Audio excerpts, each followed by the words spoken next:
ఒక్కసారి కొమ్మూరి గోల్డ్ కి కాల్ చేయండి. తాకట్లో ఉన్న మీ బంగారాన్ని విడిపించి మార్కెట్ ప్రైస్ కి వాళ్ళు కొనుక్కుని మిగతా డబ్బులు మీకు ఇచ్చేస్తారు. హాయ్ హలో నమస్తే, నేను మీ కట్టా కార్తీక్.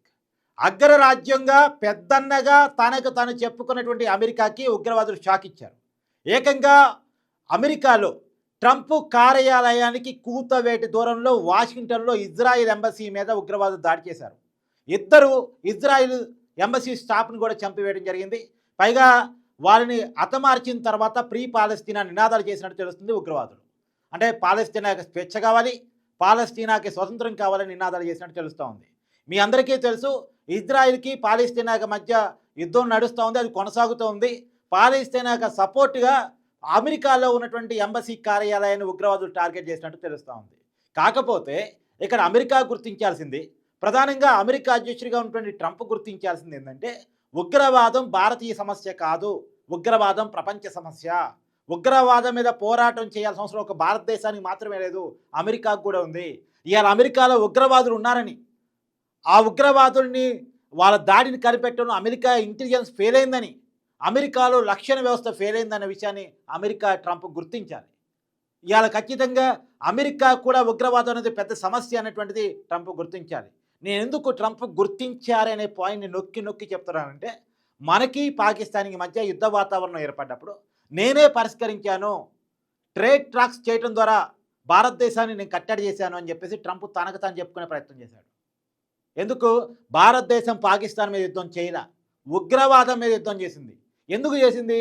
భారతదేశంలో కాశ్మీర్లోకి వచ్చి వాళ్ళు భారతీయ పౌరులు 26 మందిని పొట్టన పెట్టుకుంటే, మతం అడిగి మరి విచక్షణ రహితంగా భార్యల సింధూరాన్ని వాళ్ళ కళ్ళ ముందే చెరిపేసే విధంగా వాళ్ళ భర్తలను చంపివేస్తే, మతం అడిగి మరి ఈ దారుణంగా ప్రవర్తిస్తే, పైగా మహిళలను ఉద్దేశించి మీ మోడీకి చెప్పుకోపోండి అంటే, ఆడబిడ్డల మాట విన్న మా ప్రధానమంత్రి నరేంద్ర మోడీ గారు వెంటనే సైన్యానికి ఫుల్ పవర్స్ ఇచ్చేసి, మన ఆడబిడ్డల సింధూరాన్ని చెరిపేసిన వాళ్ళని చెరిపేయండి అని ఆపరేషన్ సింధూర్ ప్రకటిస్తే, ఆపరేషన్ సింధూర్లో భాగంగా ఉగ్రవాద క్యాంపులు ఎక్కడెక్కడైతే ఉన్నాయో, పాకిస్తాన్లో ఉన్నటువంటి 4 టెర్రరిస్ట్ క్యాంపులు, పీఓకేలో ఉన్నటువంటి 5 టెర్రరిస్ట్ క్యాంపుల మీద దాడి చేసి 100 మంది ఉగ్రవాదులను హతం చేస్తే, వాళ్ళకి పాకిస్తాన్ జెండాలు కప్పేసి సెల్యూట్లు చేసేసి వాళ్ళ తరపున భారతదేశం మీద యుద్ధానికి వచ్చింది పాకిస్తాన్. 3 రోజుల్లో పాకిస్తాన్ని బుద్ధి చెప్పాం, మోకాల మీద కూర్చోబెట్టాం. పాకిస్తాన్ బతిమలాడి బెగ్గింగ్ చేసి, దయచేసి మీతో యుద్ధం చేయలే, మమ్మల్ని వదిలేయండి అని మన రిక్వెస్ట్ చేస్తే, వాళ్ళ మాట మనం వింటామో లేదో అని భయంతో అమెరికాను కూడా వాళ్ళు అప్రోచ్ అయితే, అమెరికా పాకిస్తాన్ ఇలా రిక్వెస్ట్ చేస్తుంది అంటే అప్పుడు మనం వదిలేసాం, మా యుద్ధం పాకిస్తాన్ మీద కాదు ఉగ్రవాదం మీద అని చెప్పేసి. కానీ ఇలా అమెరికా ఏం చేస్తుంది? ఆ యుద్ధం ఆపటాన్ని తన ఘనతగా చెప్పుకుంటా ఉంది. కాదు, పాకిస్తాన్ బెగ్గింగ్ వల్ల ఆపాం మనం. ఇప్పటికీ పాకిస్తాన్ బెగ్గింగ్ చేస్తుంది సింధు నీళ్ళ కోసం, అవునా కాదా? ఇవాళ ట్రంప్ గుర్తించాల్సింది, అదే అమెరికాకి 8,000 కోట్ల రూపాయలు $1 బిలియన్ అప్పు ఐఎంఎఫ్ ద్వారా ఇప్పిస్తున్నారు. పైకి చెప్తున్నారు కండిషన్స్ పెడుతున్నామని. ఏ కండిషన్స్ పెట్టినా సరే పాకిస్తాన్ అప్పుడు ఏం చేస్తుంది? ఉగ్రవాదుల కోసం కేటాయిస్తుంది. అంటే అమెరికా ఆలోచన ఏంటంటే, పాకిస్తాన్కి డబ్బులు ఇస్తే ఆ డబ్బులు పెట్టి మళ్ళీ తన దగ్గర ఆయుధాలు కొనుగోలు చేస్తుందని వాళ్ళ ఉద్దేశం. అంటే తన ఆయుధాలు అమ్ముకోవడానికి లోన్ ఇప్పిస్తున్నాడు, ఆ డబ్బు తిరిగి తన దగ్గరికి వస్తుంది కదా ఆలోచిస్తున్నాడు. కానీ ఆ డబ్బు వల్ల ఉగ్రవాదం పెరిగిద్దని, ఆయుధాలు ఉగ్రవాదుల చేతుల్లోకి వెళతాయన్న విషయాన్ని ట్రంప్ గుర్తించట్లేదు. నేను ట్రంప్ గారికి, అమెరికాకి ఒక విషయాన్ని గుర్తు చేయదలుచుకున్నా. 2001, ఇది మీరు మర్చిపోకూడదు. 2001 మీరు మర్చిపోకూడదు. అమెరికాలో ట్విన్ టవర్స్ మీద, పెంటగాన్ మీద ఉగ్రవాదులు దాడి చేశారు. 3,000 మంది అమెరికన్స్ని చంపేశారు. భారతదేశం 26 మంది భారతీయుని చంపేస్తే పగతో రగిలిపోయి ప్రతీకారం తీర్చుకుంది, 100 మంది ఉగ్రవాదులను చంపేసింది. 26 మందికి 100 మంది ఉగ్రవాదులను చంపేసింది. 4 రెట్లు ఎక్కువ చంపేస్తాం. అది మన సత్తా. ఉగ్రవాదుని మట్టు పెడతాం మనం కనుక ప్రపంచం అడ్డు రాకుండా ఉంటే సహాయం చేస్తాయి. ఉగ్రవాదం అనేది లేకుండా చేస్తాం మనం. అది మన సత్తా, మన దమ్ము. మరి 3,000 మంది అమెరికన్స్ని చంపితే మళ్ళీ చంపింది ఎవరు? అమెరికా పెంచి పోషించిన ఆల్ఖజానే, అమెరికా పాలి పోసి పెంచినటువంటి పాము బిన్ లాడెనే. మీరు బిన్ లాడెని చంపేసి చేతి దులుపుకున్నారు. కానీ ఉగ్రవాదాన్ని కదా చంపాల్సింది, సమూలంగా నిషేధించారు కదా.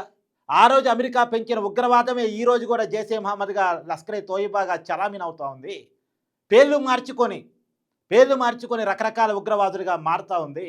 ఐసిస్ కానీ, ఆల్ ఖైదా కానీ, లష్కరే తోయిబా కానీ, జైషే మహమ్మద్ కానీ, వీళ్ళంతా ఇస్లామిక్ టెర్రరిస్ట్ సంస్థలు. వీళ్ళ ధ్యేయం అంతా ఒకటే, ప్రపంచాన్ని తమ చేతిలో తీసుకోవాలి, తమ సామ్రాజ్యాన్ని స్థాపించాలి. వీరందరూ ఉద్దేశం ఒకటే. మరి ఉగ్రవాదం మీద పోరు అమెరికాకి పట్టదా?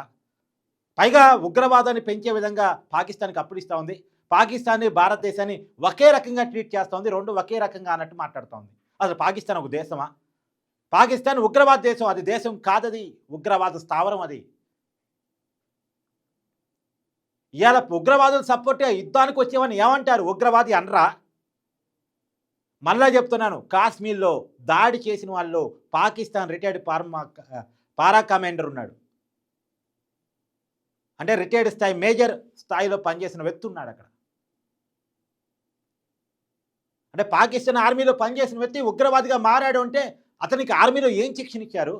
ఉగ్రవాద శిక్షణ ఇచ్చారా? అర్థం కావట్లేదా? పాకిస్తాన్ ఆర్మీ, ఉగ్రవాదం అంతా ఒకటే, పాకిస్తాన్ ప్రభుత్వం వీళ్ళంతా ఒకటే అని. ట్రంప్ దీని నుంచి గుణపాఠం నేర్చుకోవాలి. తన ఇంటికి కూతవేట దూరంలో దాడి జరిగిందంటే ఇది failure of Trump, it's failure of America. మేము పెద్ద దేశం, మాకు పెద్ద వ్యవస్థలు ఉన్నాయి, పెద్ద రక్షణ వ్యవస్థ ఉంది, పెద్ద ఇంటెలిజెన్స్ వ్యవస్థ ఉందని చెప్తుంది. అమెరికాకు సంబంధించిన F-16 యుద్ధ విమానాలు పాకిస్తాన్ మన మీదకి వదిలితే మన S-400 గాల్లోనే కూల్చి పడేసింది అమెరికా యుద్ధ విమానాన్ని. అమెరికా ఆయుధాలు ఫెయిలింగ్ అయింది ప్రపంచంలో ఎక్కడ తెలిసిద్దో అని చెప్పేసి పాకిస్తాన్తో కొలాబరేట్ అయి యుద్ధాన్ని ఆపటానికి బతిమలాడుకుంది. అమెరికా పాక్ బతిలాడుకున్నాయి. అమెరికా ఆయుధాలని, అమెరికా యుద్ధ విమానాన్ని గాల్లోనే పేర్చేసాం మనం. ఒక్కొక్క సంఘటన నేను చెప్పంటే చెప్తాను. F-16 యుద్ధ విమానాన్ని మనం గాల్లో పేర్చేసాం. చైనాకు సంబంధించిన యుద్ధ విమానాన్ని గాల్లోనే పేర్చేసాం. భారత భూభాగాల్లో కూడా రాలే. కరాచీ ఎయిర్పోర్ట్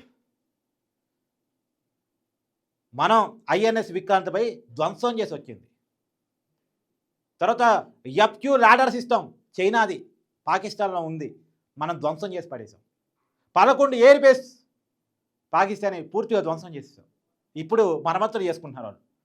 ఆ వీడియోలు కూడా సోషల్ మీడియాలో వైరల్ అవుతున్నాయి. మరమ్మతులు చేసుకుంటున్నారు వాళ్ళు. అది మనం తిరిగి ఫైట్ ఇస్తే మన టెక్నాలజీ, మన సత్తా, మనం ఆ రకంగా ఉన్నాం. ఎరా నిజానికి మన టెక్నాలజీ కానీ, మన సాంకేతిక మన టెక్నాలజీ కానీ, మన సత్తా కానీ ప్రపంచానికి అర్థమైపోయింది. కాబట్టి ప్రపంచం భారత పట్ల ఒక రకం భయాన్ని ప్రదర్శిస్తూ ఉంది, వివక్షను ప్రదర్శిస్తూ ఉంది.